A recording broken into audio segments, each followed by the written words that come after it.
Hey guys, welcome to another video. So in this video, I'm going to be showing you how to change the print head if you're not going pretty much the route that I'm doing. So if you get like any cheap sys or whatever, something like this, you got to manually shake the sys at least 2-3 times a week to prevent whitehead clogs.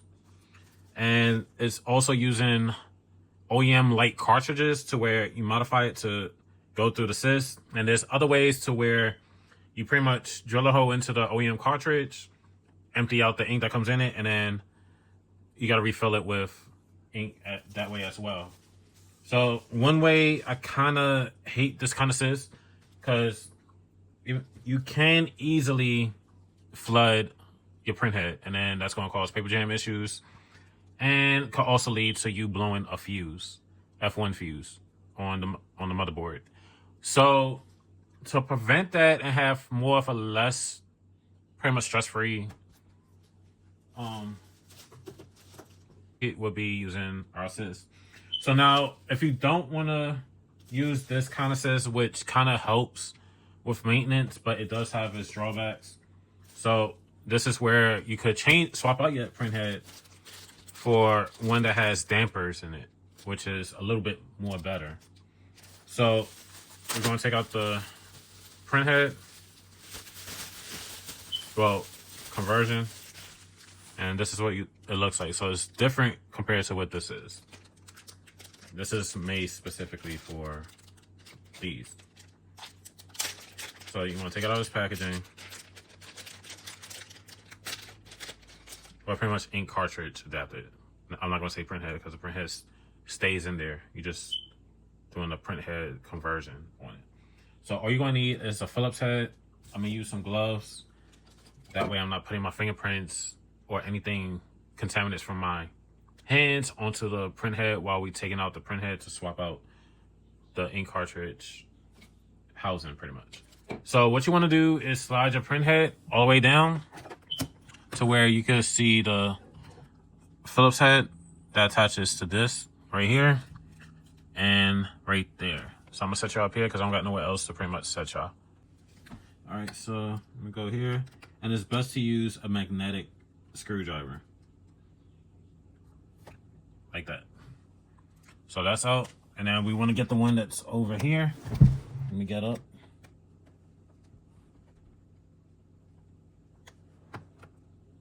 Take that out. All right, so we're going to remove this. So what you want to do is lift it up and pull it to the side, and then I want to get like a sponger to kind of keep the wires, well, the cables, ribbons, whatever you want to call it, intact without accidentally damaging them.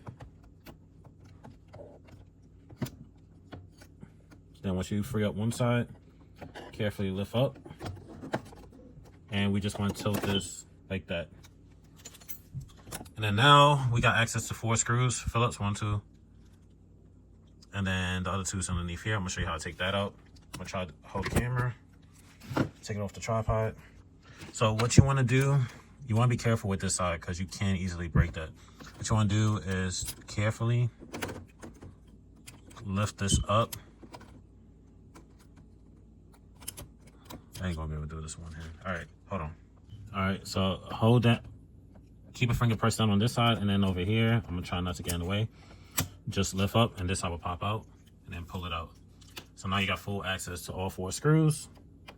So take those out.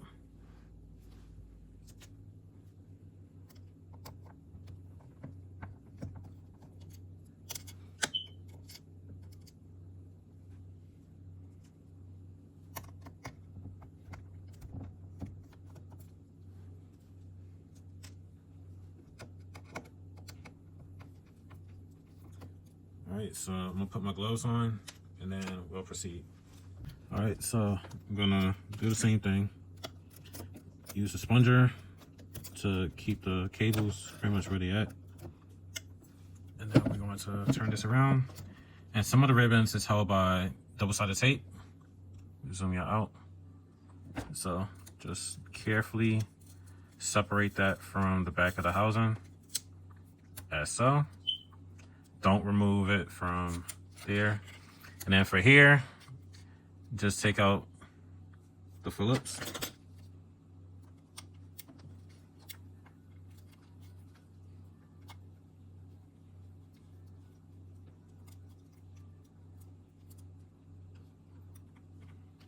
One.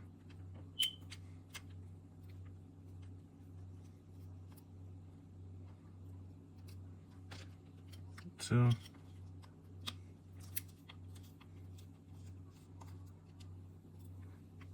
Three.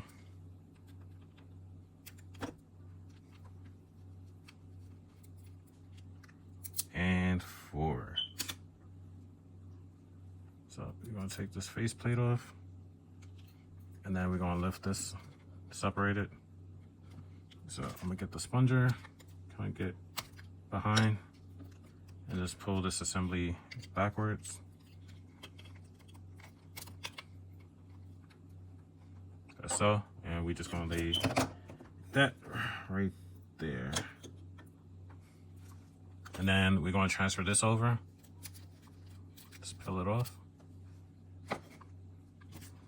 And then we're going to put it onto our new one. Make sure everything falls into a slot, the holes. And then we're going to put this back on. That moved a little. So put everything back into its spots. Sorry, I was making sure that the little rubber piece wasn't moving. So put these right back on. And then we can put our Phillips back in.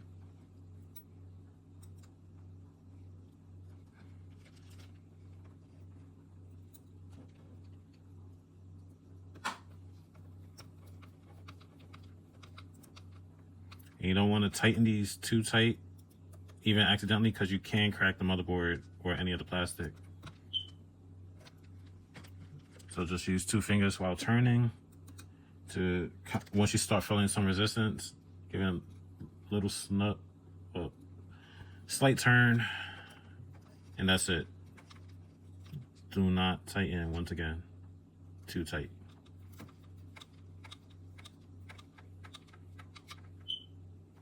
All right, so now that's reassembled.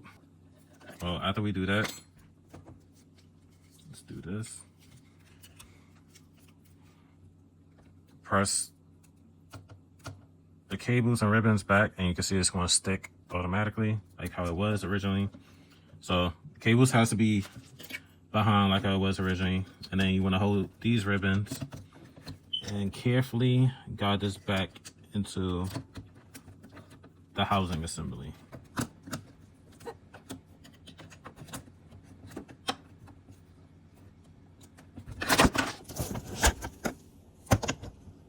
Sorry about that. I didn't mean to hit the camera. All right. So everything is fully seated back to how it was supposed to be. You can see all the ribbons, cables, it's exactly the same way. This is where a sponger tool actually helps a lot. So now we can start putting the Phillips back in.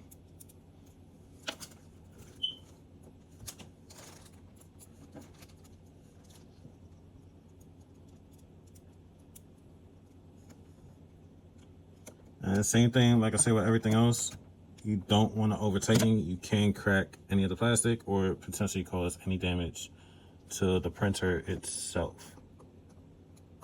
So be very careful.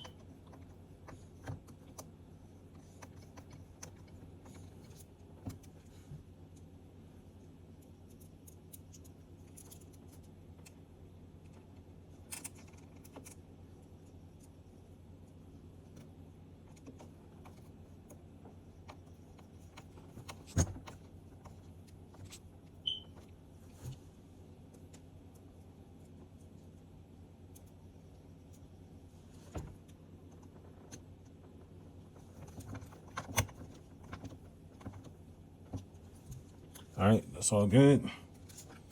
And then to put this back on, you can see right there, that goes into this side.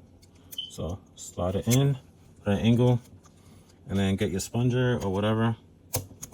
Press it down. I'm not sure how well the camera picked up that click, so let you know that that's back into its place.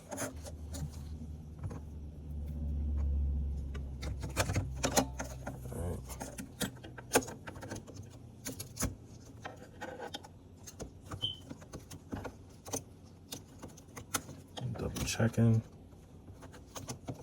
and voila. So now we can put the 2 Phillips back in.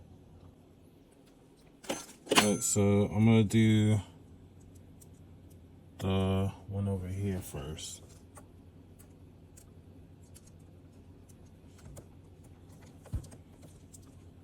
Make sure it goes straight. Alright, that's in. And I can't stress enough, every part that has a screw that's attached to plastic, be very, very cautious not to over tighten or put anything crooked. Make sure everything goes in straight. So everything's done and converted with the new head. So that's how you convert your Epson XP-15000 printhead from the original cartridges or aftermarket to the printhead with the dampers and all that. So that's it for this video. That's like, comment, subscribe. I'll see you in the next one. Peace.